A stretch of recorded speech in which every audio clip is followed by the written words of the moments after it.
Yay, welcome to the live. Welcome to the live. Hope you're doing well today. Welcome to the live. Welcome in. welcome. Today we're going to be talking about maintaining, maintaining, and sustaining your boundaries after escaping narcissistic abuse. Creating and maintaining your boundaries after escaping narcissistic abuse. So that's what we're going to be talking about today. But welcome in. Welcome in. We're going to be talking today about how to maintain and create sustainable boundaries after escaping narcissistic abuse. That's the focus of the conversation today. Hey, Christina. Hi, Lacey. Welcome. And so the focus is on boundaries after narcissistic abuse, creating and maintaining boundaries after narcissistic abuse. All right, that's the focus today. So welcome in as we wait for a few more people to join so we can get started. But boundaries, creating and maintaining boundaries is not for the faint of heart, which is why we're going to be talking about it today, because boundaries are an act of self-love, particularly after you've experienced narcissistic abuse. Creating boundaries is how you maintain your new identity, the identity that is no longer resonant to narcissistic abuse.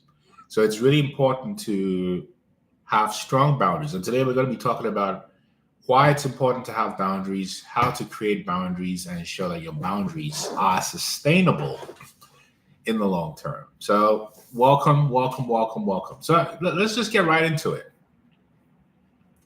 So the primary way for narcissistic abuse to have worked in the past was because the narcissist or so-called narcissist had unfettered access to you. They created a sense of entitlement so they could have access to you whenever they wanted. And the way they maintained that access was to broach or breach your boundaries whenever they felt like it.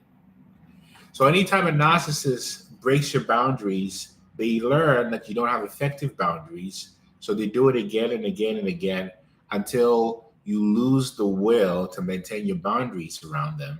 And therefore, when there's no will to maintain boundaries, the narcissist has unfettered access to do as they please when they please.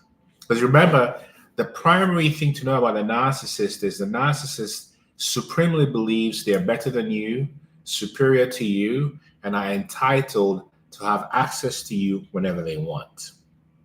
And the reason for that is because the narcissist relies very much as a question of survival on your ability to provide them with energy which enables them to self-regulate.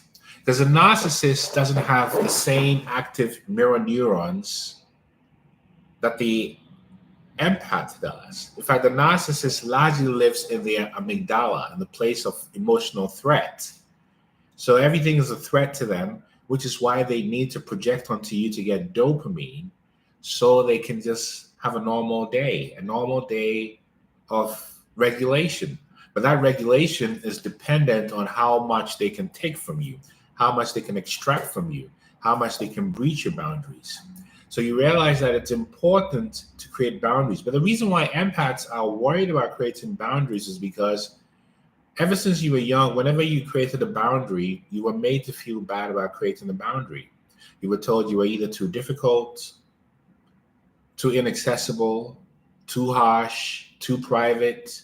Anything that your earliest caregivers could tell you that would put you in a place of guilt so you don't have boundaries is the reason why later in life you attracted narcissistic partners that repeatedly breached your boundaries. And they repeatedly breached your boundaries to a point where you began to believe in this internal story that you were bound to live a destiny of being a second or third class citizen.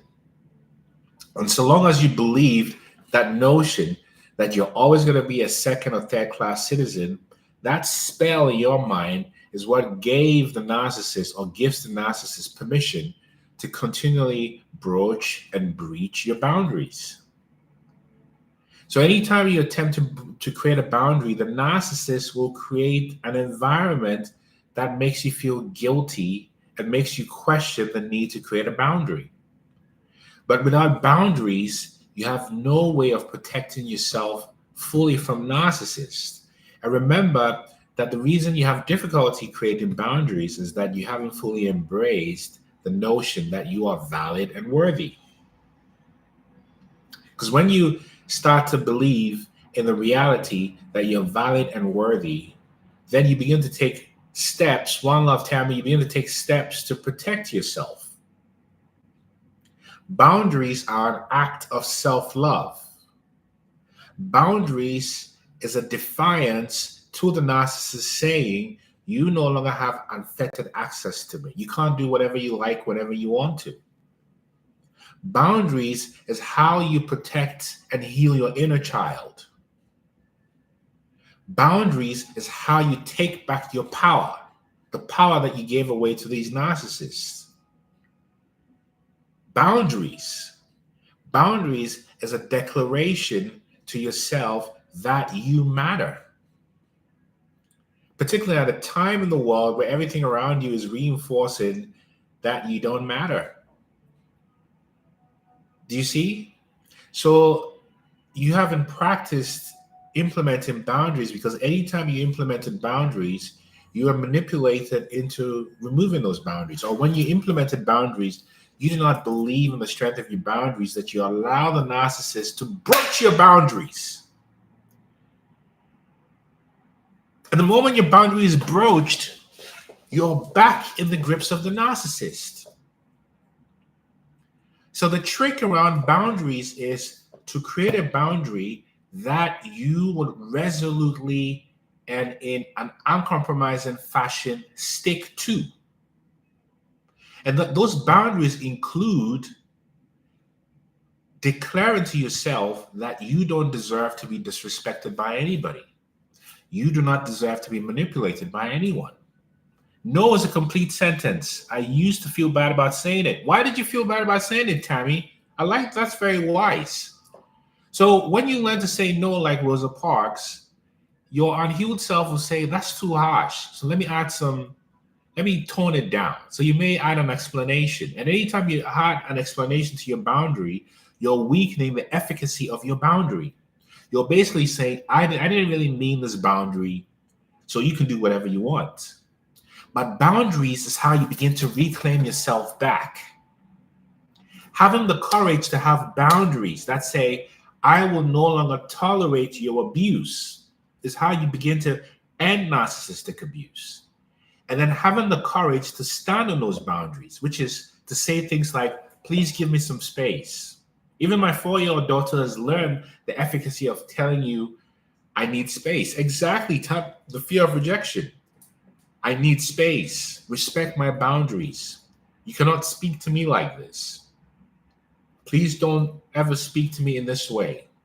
Because if people have the audacity to manipulate you, then you should also have the audacity to have boundaries. If people have the audacity to gaslight you, you have the audacity to say, no more. I'm not dealing with this. And the biggest boundary you can have, and I recognize this is not available to everyone, but the biggest boundary you can have in any narcissistic relationship is the ability to walk away. The ability to say to yourself, no more. Despite the risk, the financial exposure, not having a place to say, Joan, when you have boundaries, you respect the narcissist. Actually, this is so clever, Joan, because even after the narcissist respect boundaries, particularly when you're resolute about those boundaries, and they know that they cannot breach those boundaries when they see in your eyes that you mean business. No more. No more. But we are afraid to institute boundaries because, as Tommy said, because we fear rejection. So you realize that the ability to institute boundaries is equal and tantamount to how much you are able to overcome self-hate into a place of self-love. Sean, I agree with you. You have to go into self-courage to achieve this. Exactly. Because you've been manipulated to think that anytime you set a boundary, you're being unempathic. But actually, the most empathic thing you can do is to have boundaries. Because boundaries is how you signal to your inner child that you are of value and you are worthy. And remember, the unhealed empath has lived with this notion of unworthiness. And it's that unworthiness that made us susceptible to becoming doormats. Exactly, Joan. To becoming doormats for these narcissists. Erica, what's been your challenge with boundaries? I want to hear from you. Let's get some voices in here, right? And if I invite you and you feel like speak. If not, don't worry about it, right? I want to hear what your challenges have been with implementing boundaries, how successful you've been, why you haven't been successful with your boundaries, and what this has meant for you, right?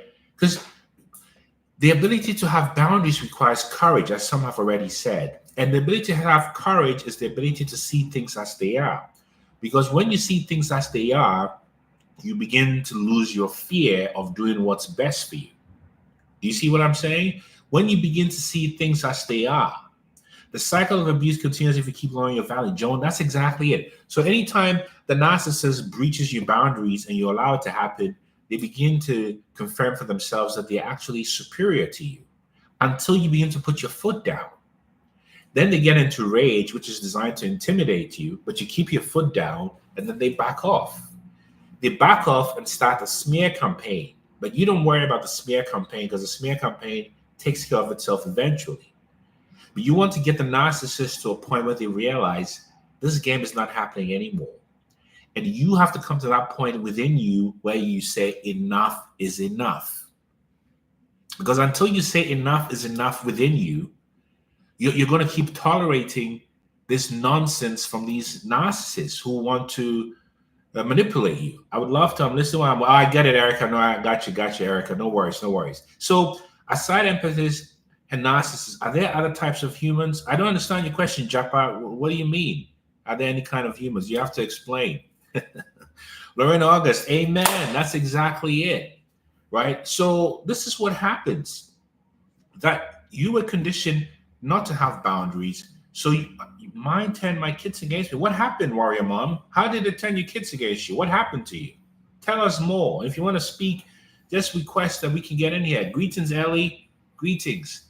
Now, the reason why you don't have boundaries is because you believe if you enforce your boundaries, you'll be seen as mean and unempathic. Or you have a program within you that is so people-pleasing that you think putting down your boundaries would mean denying the other person the benefit of your kindness and love. He cheated but said, I did when I put my foot down. I'm the drama. Warrior Mom. That's a classic case of projection. And the reason why narcissists project is because anytime they project from a place of inability to deal with their own foibles and trauma. And what they get from projecting onto you is a dopamine hit. So anytime a narcissist projects onto you and you have an emotional reaction, they get a dopamine hit. And in that dopamine hit, they feel a self-satisfaction to continue to hurt you, right? This is what happens. Hi, Japa Vibes. How are you? I'm good. Good. So tell me, what's your relationship with narcissistic abuse and how can I help? Um, Actually, I'm trying to understand something. Try to understand if, like I asked earlier, aside narcissist and Can you empath, speak up just a little bit, please? Okay, can you hear me now? Yes, a little better. Go ahead. So now I'm saying, aside narcissist and empath, that there all that time because most of your videos, they're always centered around narcissist and Yeah, there's empath. narcissists and empaths, and everybody asleep in between who could be a narcissist or an empath. Okay.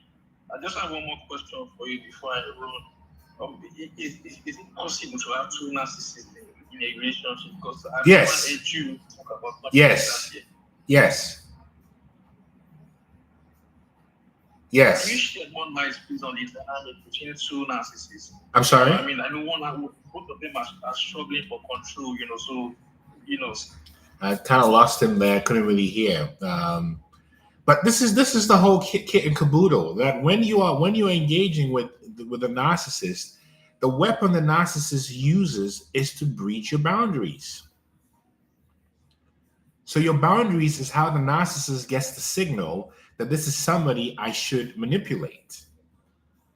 And anytime you let the narcissist get away with breaching your boundaries, they believe that they can even do it at a higher level. Gaslighting is to exert control over you. That's exactly it. You see, Christiana, how you doing? So I'm sorry this happened to you, Warrior Mom, that he cheated. But this is what they do. They project onto you exactly what they do. Anytime a narcissist projects onto you, it's a confession. All narcissistic projections are confessions. All narcissistic gaslighting comes from a place of being feeling insignificant, which is what they want you to feel, right? And this is what they do.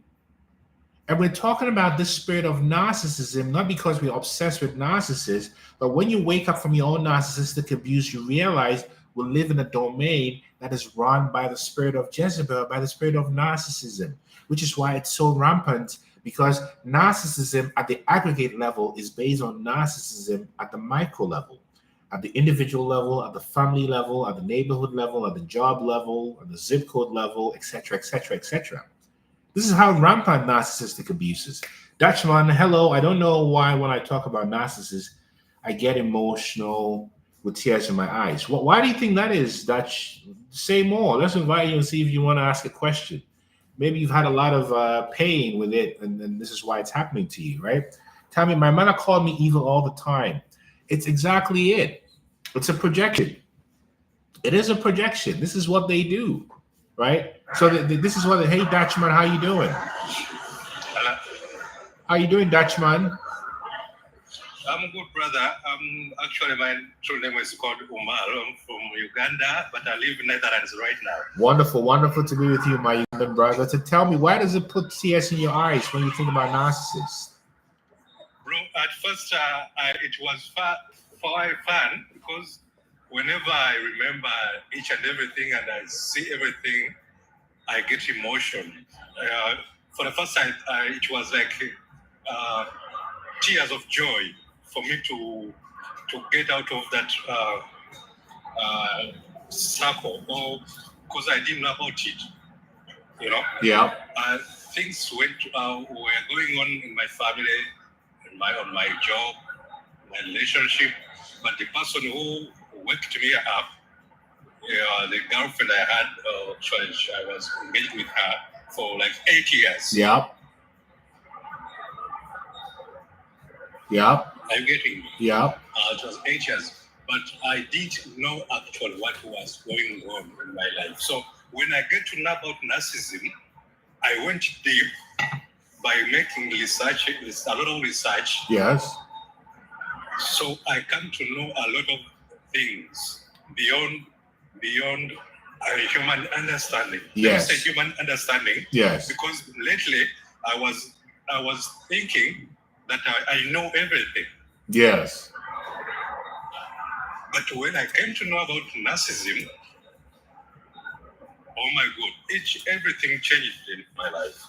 So let me ask you a question. How is your relationship with How is your relationship with your parents? My parents. My mom was. I lost my mom at a tender age.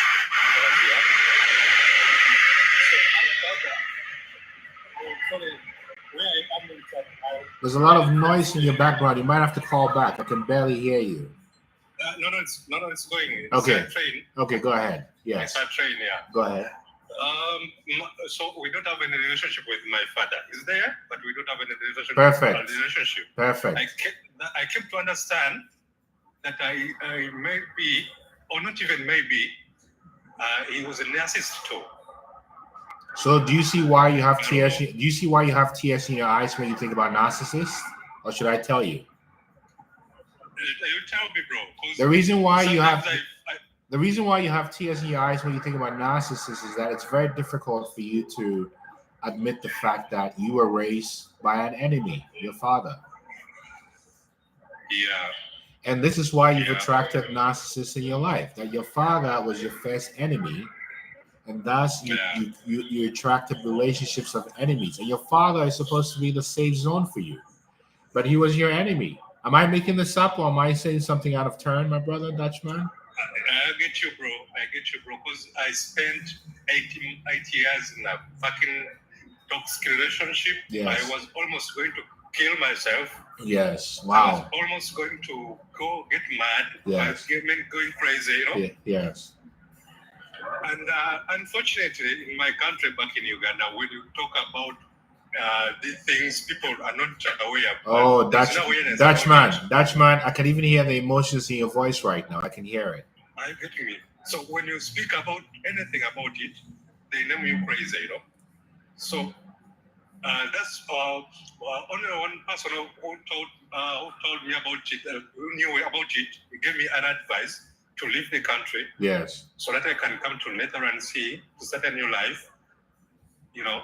Yes. And again, I get more comfortable when I scroll my phone and found people who speak about what I know exactly. most, what I really know. Exactly. You know, my brother, I feel your pain, and I'm sending you lots of warm feelings. There's nothing wrong with you, right? You were just raised by very evil parents, and it affected you and affected your home. And now that you've woken up from it, you've woken up from the spell. That's why it makes you emotional to realize that you're actually living in hell. Do you see, Dutchman? Yeah. But I mean, will I trust people? Will I trust again? Because yes, you will. Very difficult. Yes, you will. And the way socialize again. I know there's a process. You have to allow yourself to heal. And then once you wake up, you learn to forgive, and then it's that's the end of it. Once you forgive, that's the end of it, right? That's the end of it. That's the end of it, right? But you have to forgive. You have to forgive, and then when you forgive, that's it. For sure, the reason why I forgive, I feel like I forgive them. Yes. I couldn't even speak about it. Wow. Because of that, you get. Wow. But now I forgive them. But what I'm scared of is that the people who are coming again to my, because when you take back seat and you realize everything. Yes. If the people who are coming in my life, if I want to date again or to fall in love again. Let me just answer. I know exactly what you're saying. You're going to attract the same people until you start to love yourself and forgive the past. The reason for that is because your energy is still resonant to the pain from your father. This is why it's such a powerful generational curse. So it's rooted in hate. So the way to eradicate it from yourself is to begin to embody love. Does that make sense, Dutchman? Yes, man. Very good. Well, I wish you the best and sending you positive energy wherever you are, yes? Thank you so much, brother. I appreciate you. And I like your videos. See you, bye. Thank you so much. Thank you so much. This is rough.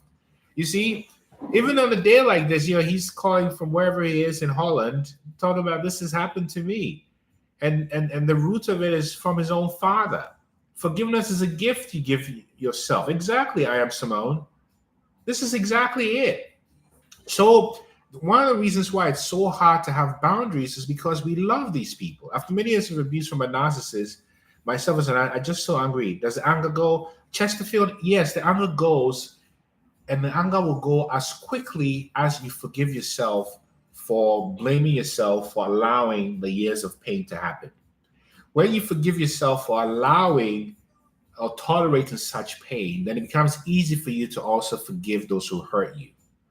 And then when you forgive those who hurt you, forgiveness without the need for reconciliation, you're now free to see reality as it is, not reality as you are. Because when you see reality as you are, you're going to be viewing it from a lens of being broken.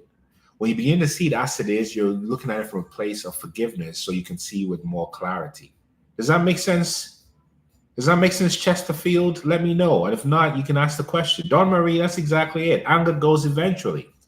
I release anger, but still do not completely forgive. So how did you let it go, Dawn Marie? What was your secret? Global, my father not hugging me taught me hugging is important.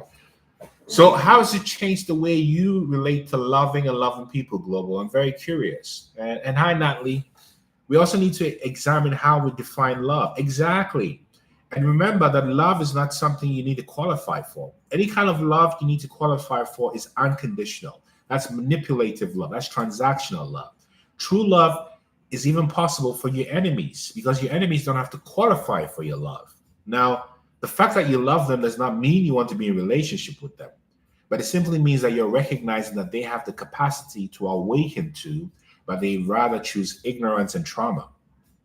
So you cannot hate someone without first hating yourself. In the same way, you cannot love someone, Joan, as you're saying, without first loving yourself. Exactly, Joan, wise words. You said it, right? And Chesterfield, does this help, or do you want to talk about it a bit more? Let me know. This is the whole kit and caboodle. So in the case of Global, whose father never really hugged him, the reason why your father never really hugged him is because his father never really hugged him. And the reason why his father never really hugged him is because his father never really hugged him. And the reason why his father never really hugged him is that his father, this is the natural state of health, that the trauma gene is passed on up to 14 generations. Greetings, elevate your energy. Greetings. God King, that's the first one. Blessed love. You understand? So this is the whole kit and caboodle, that you begin to wake up from this nonsense of thinking that your boundaries are bad. Your boundaries are actually what set you free. And boundaries come from a place of love. I just feel angry for the years stolen from abuse from him. Why? Why do you feel angry? Because as long as you remain in anger, Chesterfield, you're in unforgiveness. And when you're in unforgiveness, you're still susceptible to the narcissist vibrations. You understand what I'm saying? This is what it is, that you get over that. And you get over that by forgiving yourself for wasting your time. And the moment you forgive yourself for wasting your time, listen, I'm here because of all the pain that I've been through. And at the beginning, there was a part of me that thought, oh my goodness, like Dawn Marie, what's this 22 years wasted? But I realized that I could not be having this conversation with you without being initiated by these wonderful teachers. I'm not even being sarcastic. Because without those wonderful teachers, I couldn't be here with you, Shelbella. Why are you still angry, Shelbella? Tell me. Let me see if you want to talk. You see what I'm saying? This is the whole kit and caboodle. So it's a trap to remain angry, because you're going to be seeking retribution. You're not going to be seeking healing. And as long as you're seeking retribution, you're not going to draw boundaries. You're going to engage with a narcissist one-on-one. And as long as you engage with a narcissist is going to win. You get me? The narcissist is going to win. So this is the whole idea, to get over it. Hey, Dawn Marie, how you doing? Hi, can you hear me? I can hear you just fine. Tell us, what's on your mind today? What you're discussing, I have gotten over the anger because I released anger. I felt it and I released it. So I don't have the anger so much, but I'm still having a difficult time forgiving what was done to me, and not only to me, but to our children. So I have not gotten to forgiveness. That's what's keeping me stuck, and I need to get unstuck. I know I need to get unstuck, but I'm struggling with that part. Okay. Can we explore this very quickly together? Yes. And it will feel like I'm pushing you, but I'm not. It's just to get to the point quickly, right? Okay, very good. Thank you. So why are you still angry? For the reasons that other people are, that I feel like my life, the best years of my life were taken from me, and severed relationships and damage to our children. And I'm still going through it because I have a teenage son. So it makes me a little unhappy and unforgiving for what was done. And it was intentionally done is the hard part to forgive. What's the damage that was done to your young son? I'm sorry about that. What happened? Well, he's become very disrespectful, very rebellious and things like that at this point. And I feel like he has picked up some things from his father. So I'm still going through that as well. Every time I raise my vibration, it pulls down because those evil dark forces are still coming at me. Exactly. I get it. And even Shelbella can relate to you. So I'm curious, when you're in this place of unforgiveness, when there's a trigger, what do you do? Well, I go into affirmations. I go into meditation. I listen to uplifting music. And I just keep trying to vibrate higher. My goal is to keep vibrating and not to allow the darkness to penetrate me. Even though it keeps coming at me, I have to fight it off and resist it and raise my vibration. So when you're When your I'm son sorry. is sorry about that. When your son is rude and disrespectful, calls you names or ignores you or what have you, what do you do in that moment? Well, I try to be calm about it and explain things to him, but then he raises his voice to me, and then I have to raise my voice back to him because he's raising his voice. So a long time when I worked in management consultant, there was a senior partner who said to me, he said, when you are explaining, you are losing. Let me say it again. When you are explaining, you're losing. So what your son has successfully done, he has put you back in the position of being unhealed.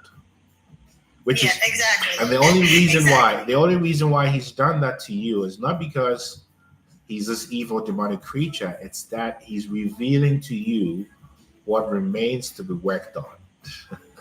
Yes, I see that. You're exactly right. I guess I still have work to do. No, you don't have a lot. The trick is thinking you have work to do.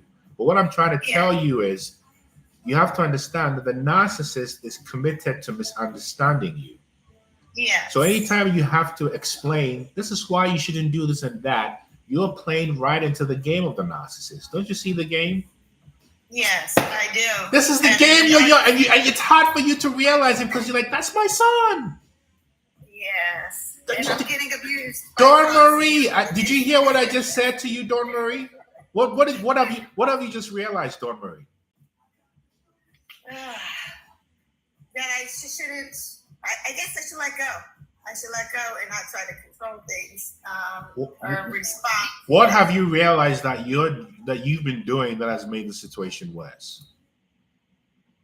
I'm not sure, to be honest. I'm trying to do things the best that I possibly can. Because you start to yell back. Yes. And when you yell back, are you high vibrational or are you toxic? You're toxic. Woo! And then here you are tricking us and saying, I say high vibrational. Do you see how we play with ourselves, Dawn Marie? Yes. Do you see what you just figured out? Yeah. Look at me. Look at me. Look at me. Wait. Dawn Marie, just look at me for a minute. Just look at me. Yeah. You see what I'm doing?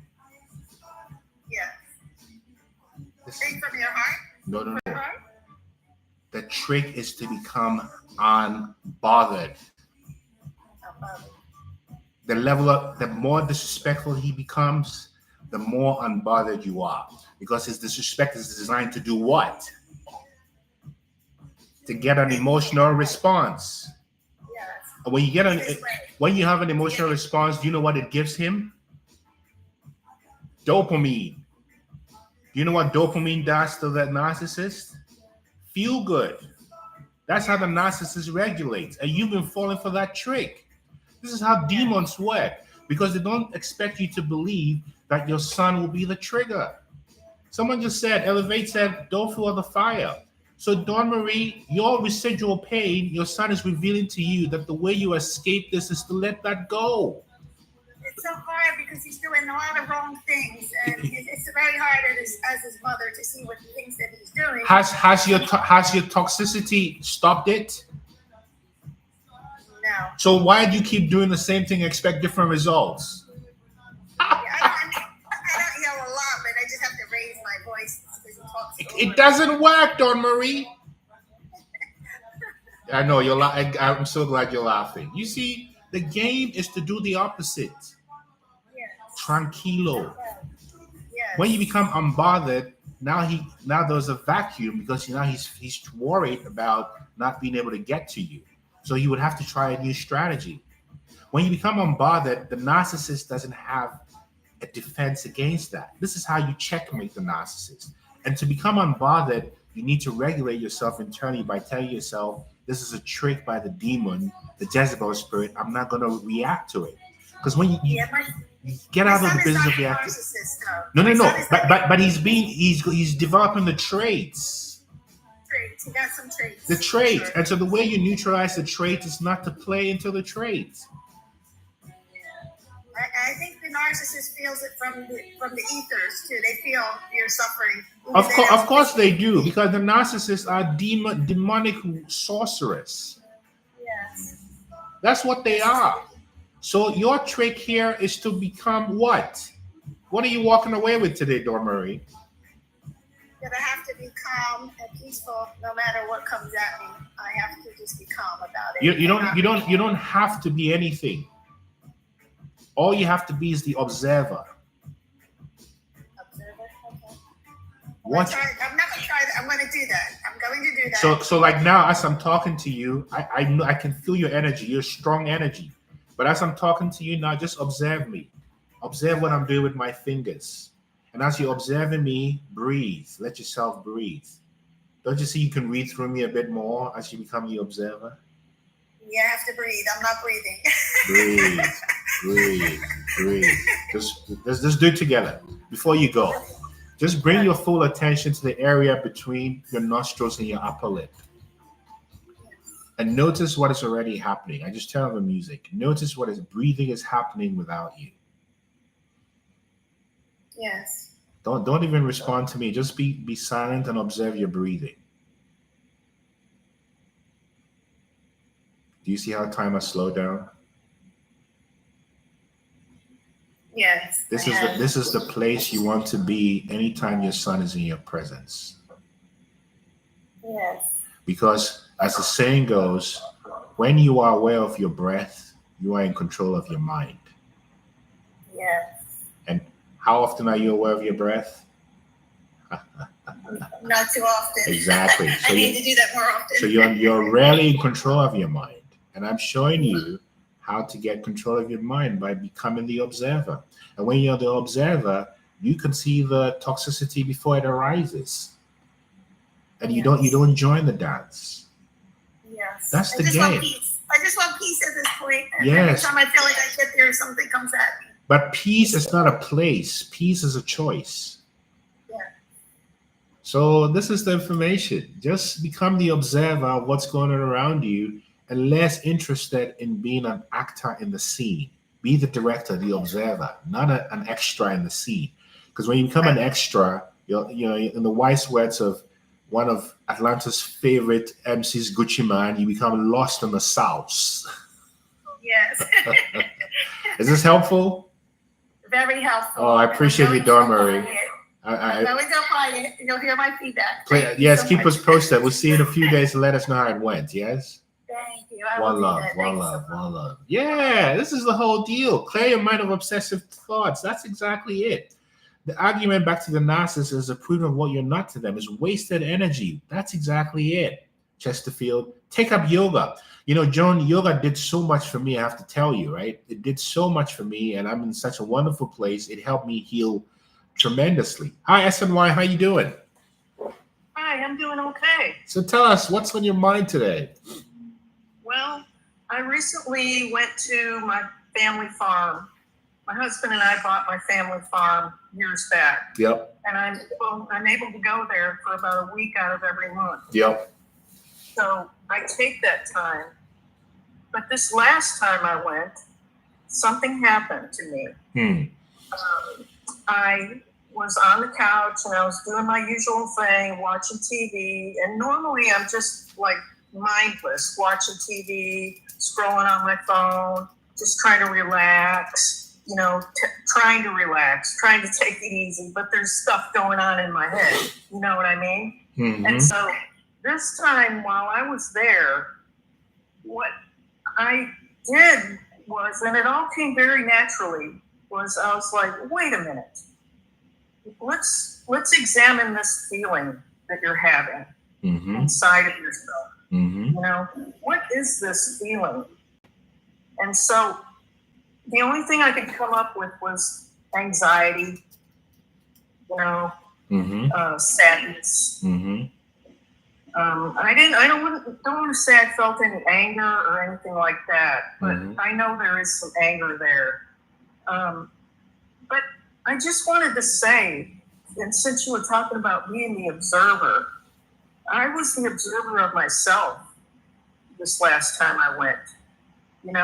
Like, how do I really feel inside of me? What is going on within me, to cause me to feel this way? And I'm the one that feels this way. Everyone else is on the outside of me. They don't know I feel this way. So why don't I try to, work on this instead of just letting it sit stagnant and ignoring it by, trying to do something else or watch TV or scroll on my phone or go have a beer or, whatever like that, And it was really great. I had a great time, and I feel like it really cleared some things, and I'm going to continue to work like that with the inner feelings that I have that I haven't been able to pinpoint. Yeah. And so I just wanted to tell you that. Oh, that's really beautiful to hear. Do you know what you've just proven to yourself, SMY? What? That there's absolutely nothing outside. You're right. You are exactly right. Yeah. There is nothing outside. Everything is inside. It's all an internal game. And once you start to shift internally, guess what happens externally? It shifts. Doesn't matter. It shifts as well. But when you do it consciously, a lot of us have our external world shift unconsciously because of what's going on within us internally, unconsciously. And when you become aware of what's going on within you consciously, you then have the ability to consciously choose if that's the state you want to be in. And that's how your outer life gets impacted positively as well. That's the game. I see that. I feel it. And what you're just describing is not simple to do, SNY. To be the observer of self is not the preserve of the ordinary person. It takes a lot of discipline and the ability not to be distracted to say, what's going on with me? So congratulations on being able to do that for yourself. And we should all be inspired by your ability to see clearly, which will make sense of your whole journey and how you continue to heal, you see? Well, thank you. And I want to tell you that technique that you just taught about focusing between your nose and your upper lip. That's right.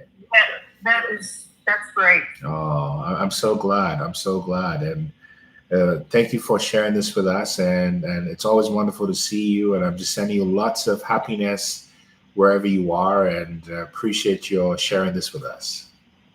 Thank you so much. Good to see you, SNY. You too. Bye for now. You see, these things work because you are the solution. What do you mean RRP is not working global? You are the solution.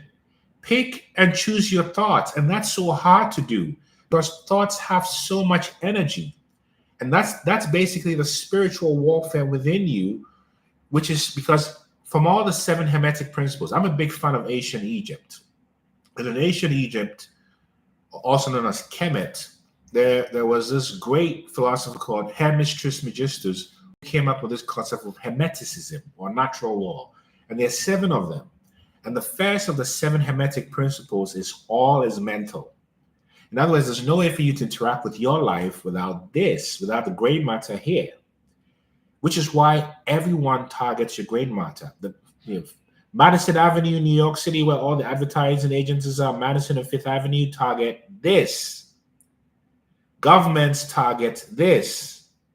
Narcissists target this. The economists target this. Everybody targets this. I'm glad, Dawn Marie, that's the secret. So your question is, why is this targeted so much with billions and trillions of dollars on advertising and messaging and communication? Because when you can get a person here, it's game over, which is why the narcissist's primary way of getting you is by using spell work, whether it's gaslighting, manipulation, lying. You said it, Isabel. This is exactly what they do. Global, the attraction of this channel was the interactive chat. Oh, I'm so glad. I'm so glad. We're in this together. This is real, Global. We are in this together. We are. I always use this Ram Dass quote, we're each walking, right? And I respect you as much as you respect me. I value you, right? So this is why it feels the way it does, Global. And thank you for this messaging. Shelbell, I'm still trying to learn why. What do you mean? I missed what you said. Maybe it's a different conversation with someone else. Subliminal messages. Exactly. Even in the vinyl records, you flip the Beatles songs and play at a certain frequency, you can hear the subliminal messages. So it's all subliminal messaging. So you realize that the biggest, Isabel, thank you, the biggest asset you have is your gray matter and this and your gut, which is why it's important that you guard this using your breath. Because when you don't guard this, then all kinds of junk come in. It's almost like building a nice house and open a front door and say anybody can come in. Why would you do that? Why would you do that? And we do this to our minds every day. We let in lies and subterfuge and manipulations get in there. Knowledge applied is power. That's exactly what the Hermetic principles are about. And Dawn Marie, my favorite Hermetic principle is the law of polarity. Oh, Shelbella, why are people this way? Because they were traumatized. And they were traumatized by people who were traumatized, Shelbella. And those people were traumatized by people who were traumatized. And those people were traumatized by other people who were traumatized. This is how generational curses prevail. It's like hurt people, hurt people, hurt people, hurt people, hurt people. Exactly, Dawn Marie, until you get to an empath who says, ouch, why does this hurt? Why did you do that? That's not right. But everyone else gets hurt and they hurt the next person. That's why the cycle, exactly, elevate your energy. That's why the cycle of curses or the so-called generational trauma and cycles continue. It's exactly for this reason. It's as simple as that. We're not that sophisticated. The National Institute of Health, I often repeat this so it's not just opinion, has a study that shows that the trauma gene is passed on from parent to child between 7 to 14 generations. So sometimes the traumas that we're acting out are not even ours. That my trauma, when I was acting it out, could have been trauma from an ancestor from 300 years ago who looked exactly like me, just like you. It's total disrespect because they don't respect themselves, Shelbella. That's why they have the capacity to disrespect you. Remember, people can only give what they have, right? So if they're giving you disrespect, it means that's how they feel about themselves. Isabel, studies show people heal most from others going through the same. Exactly. It's called morphic resonance. Hey, Thomas, how you doing? I'm great. How are you? I'm well. I can't really hear you, but tell us what's on your mind. Yep. Sorry that you can't hear me. Give me a second. I'm in my car. Okay, that's all good. That's all good.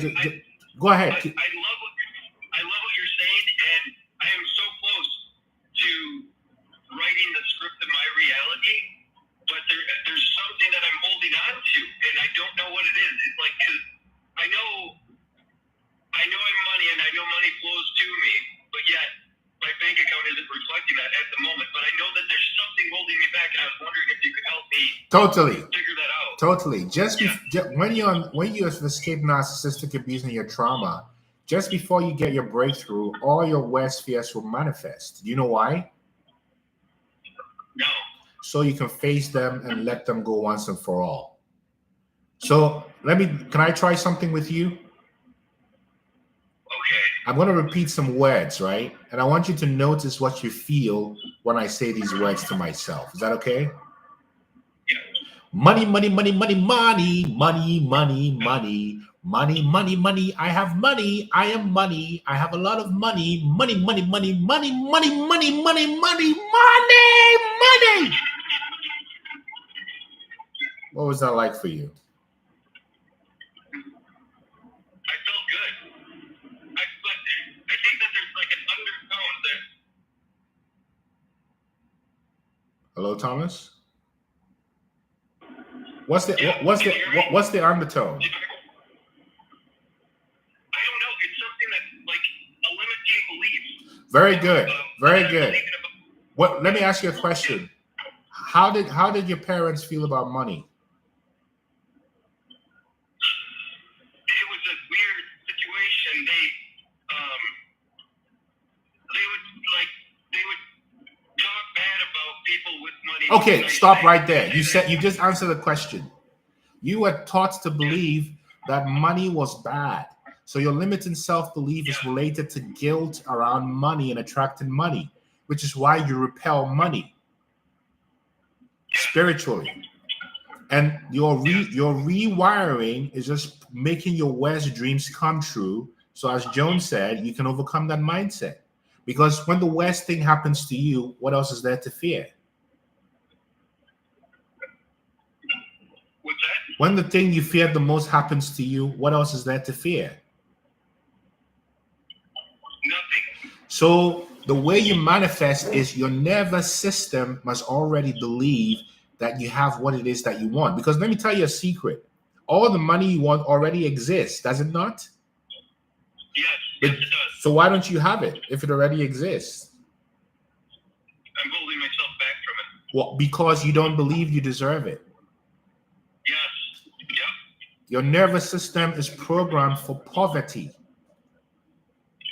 How do I change that? Say this with me. Are you ready? Yes, I'm ready. I am money. I am money. Money is attracted to me. Money is attracted to me. Money stays with me when it comes. What was that last one? Money stays with me when it comes. It stays with me when it comes. I deserve money. I deserve money.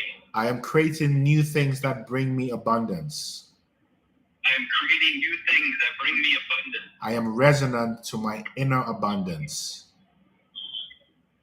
I am resonant of my inner abundance. I am grateful for all I currently have. I am grateful for all I currently have. What are you noticing about how you're feeling? A relief. I'm feeling a relief. Yeah, because I you know why you're feeling relief? I'm letting it go. Yes, and your nervous system is finally starting to believe you because you did this in public with all of us.